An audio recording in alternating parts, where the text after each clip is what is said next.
یہ لوگ اللہ کے سوا ایسی چیزوں کی پرستش کرتے ہیں جو نہ ان کا کچھ بگاڑ ہی سکتی ہیں اور نہ کچھ بھلا ہی کر سکتی ہیں، اور کہتے ہیں کہ یہ اللہ کے پاس ہماری سفارش کرنے والے ہیں۔ کہہ دو، کیا تم اللہ کو ایسی چیز بتاتے ہو جس کا وجود اسے نہ آسمانوں میں معلوم ہوتا ہے اور نہ زمین میں؟ وہ پاک ہے اور اس کی شان ان کے شرک کرنے سے بہت بلند ہے۔ اور سب جو میری نصیحت سے منہ پھیرے گا اس کی زندگی تنگ ہو جائے گی، اور قیامت کو ہم اسے اندھا کر کے اٹھائیں گے۔ وہ کہے گا کہ میرے پروردگار، تو نے مجھے اندھا کر کے کیوں اٹھایا؟ میں تو دیکھتا بھالتا تھا۔ اللہ فرمائے گا کہ ایسا ہی چاہیے تھا، تیرے پاس ہماری آیتیں آئیں تو تو نے ان کو بھلا دیا، اسی طرح آج ہم تجھ کو بھلا دیں گے۔ اور جو شخص حد سے نکل جائے اور اپنے پروردگار کی آیتوں پر ایمان نہ لائے، ہم اس کو ایسا ہی بدلہ دیتے ہیں، اور آخرت کا عذاب بہت سخت اور ہمیشہ باقی رہنے والا ہے۔ تو کیا یہ بات ان لوگوں کے لیے موجب ہدایت نہ ہوئی کہ ہم ان سے پہلے بہت سے فرقوں کو ہلاک کر چکے ہیں جن کے رہنے کے مقامات میں یہ چلتے پھرتے ہیں؟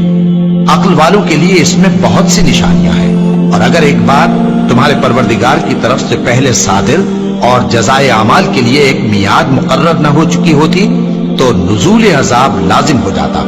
بس جو کچھ یہ بکواس کرتے ہیں اس پر صبر کرو، اور سورج کے نکلنے سے پہلے اور اس کے غروب ہونے سے پہلے اپنے پروردگار کی تسبیح و تحمید کیا کرو، اور رات کی کچھ گھڑیوں میں بھی اس کی تسبیح کیا کرو، اور دن کے مختلف اوقات یعنی دوپہر کے وقت بھی، تاکہ تم خوش ہو جاؤ۔ اور نہ ان لوگوں میں ہونا جنہوں نے اپنے دین کو ٹکڑے ٹکڑے کر دیا اور خود بھی فرقے فرقے ہو گئے۔ ہر فرقہ اسی میں مگن ہے جو اس کے پاس ہے، اور وہ لوگ جو الگ الگ ہو گئے تو علم حق آ چکنے کے بعد آپس کی ضد سے ہوئے، اور اگر تمہارے پروردگار کی طرف سے ایک وقت مقرر تک کے لیے بات نہ ٹھہر چکی ہوتی تو ان میں فیصلہ کر دیا جاتا۔ مومنو، اللہ سے ڈرو جیسا کہ اس سے ڈرنے کا حق ہے، اور مرنا تو مسلمان ہی مرنا۔ جن لوگوں نے اپنے دین کے حصے بکھرے کر لیا اور خود بھی کئی فرقے ہو گئے، ان سے تم کو کچھ کام نہیں، ان کا کام اللہ کے حوالے۔ پھر جو کچھ وہ کرتے رہے ہیں وہ ان کو سب بتائے گا۔ مومنو، اسی اللہ کی طرف رجوع کیے رہو اور اس سے ڈرتے رہو، اور نماز قائم کرتے رہو، اور مشرکوں میں نہ ہونا، اور نہ ان لوگوں میں ہونا جنہوں نے اپنے دین کو ٹکڑے ٹکڑے کر دیا اور خود بھی فرقے فرقے ہو گئے۔ ہر فرقہ اسی میں مگن ہے جو اس کے پاس ہے، اور اس شخص سے بڑھ کر بات کا اچھا کون ہو سکتا ہے جو اللہ کی طرف بلائے اور عمل نیک کرے اور کہے کہ میں مسلمان ہوں۔ اور اللہ کی راہ میں جہاد کرو جیسا جہاد کرنے کا حق ہے۔